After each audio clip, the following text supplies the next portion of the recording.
సందర్భంగా మీకు ఒకటే తెలియజేసుకుంటాం. ఒక చిన్నపాటి సంఘటన యూపీఏ 2 గవర్నమెంట్ ఉన్నప్పుడు ముజ్ఫర్ నగర్లో ఒక ఆడబిడ్డని, ఒక వర్గానికి చెందిన ఆడబిడ్డని ఇంకొక వర్గం అబ్బాయిలు ఇబ్బందికి గురి చేస్తే వాళ్ళ ఆడబిడ్డ అన్నదమ్ములు వచ్చి గొడవ పెట్టుకుంటే ఎందుకు మా చెల్లిని ఏడిపిస్తున్నారంటే అది మొత్తానికి ఒక కమ్యూనల్ గొడవ అయిపోయింది. యాక్చువల్గా చూస్తే అది ఒక law and order issue. So law and ఆర్డర్ని సరిగ్గా కనుక మనం చేయకపోతే అది ఏ స్థాయికి గొడవలని వెళ్ళిపోతాయి. అందుకని ఈ ప్రభుత్వం లా అండ్ ఆర్డర్ మీద చాలా చాలా బలమైన నిర్ణయాలు తీసుకుంటుంది.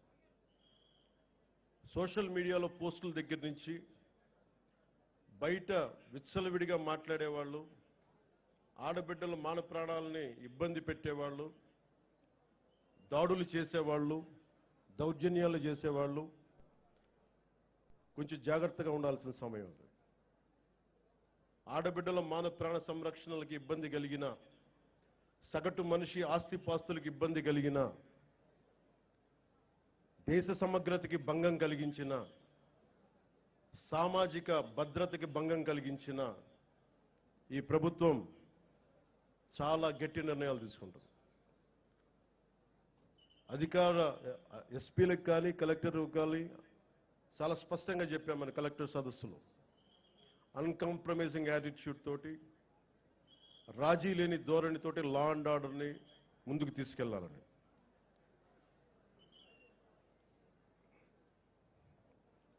ఈరోజు రాష్ట్రం లోతుకెళ్ళి చూస్తే, గతంలో కూడా తెలుసు, లోతుకెళ్ళి చూస్తే ఏ స్థాయిలో ఆర్థిక వ్యవస్థ ఉందని చిన్న భిన్నం అయిపోయింది. వేలాది కోట్లు, 4,000 కోట్లతోటి పంచాయతీరాజ్ మేము జల్ జీవన్ మిషన్కి నిర్మించామని చెప్తే పైపులు వేశారు, కానీ ఆ పైపులకి సంబంధించిన వాటర్ సోర్స్ ఇవ్వలేదు. అందుకే దాని మీద పల్స్ సర్వే జరిపిస్తా ఉన్నాం.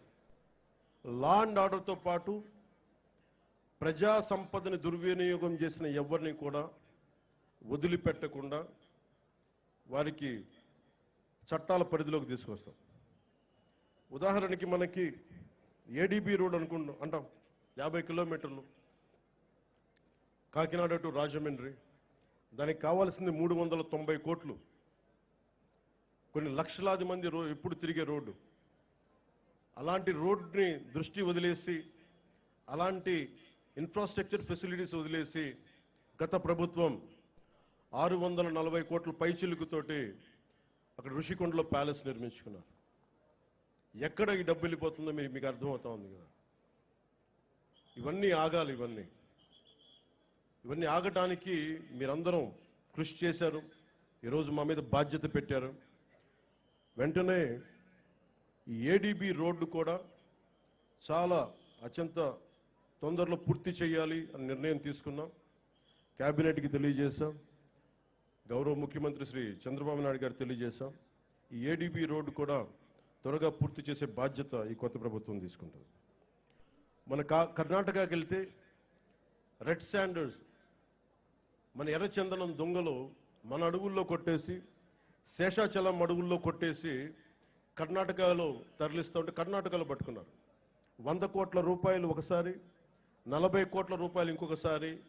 ఆంధ్రప్రదేశ్ చెందిన ఎర్రచందనం దొంగల్ని మన కర్ణాటక ప్రభుత్వం తీసుకుంది. అక్కడ ఫారెస్ట్ అధికారులు చెప్పారు, వేలం వేశారు. ఆ డబ్బు కర్ణాటక ప్రభుత్వానికి వెళ్ళిపోయింది.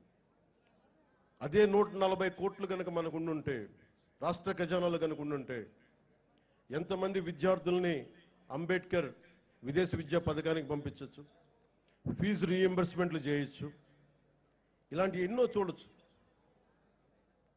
కానీ దురదృష్టం ఆ పరిస్థితుల్లో లేదు.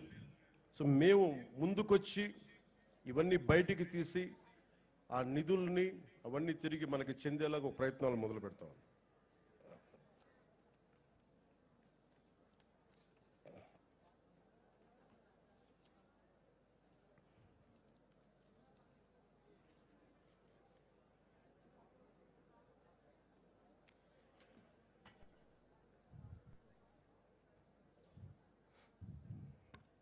మా మీద చాలా బలమైన బాధ్యత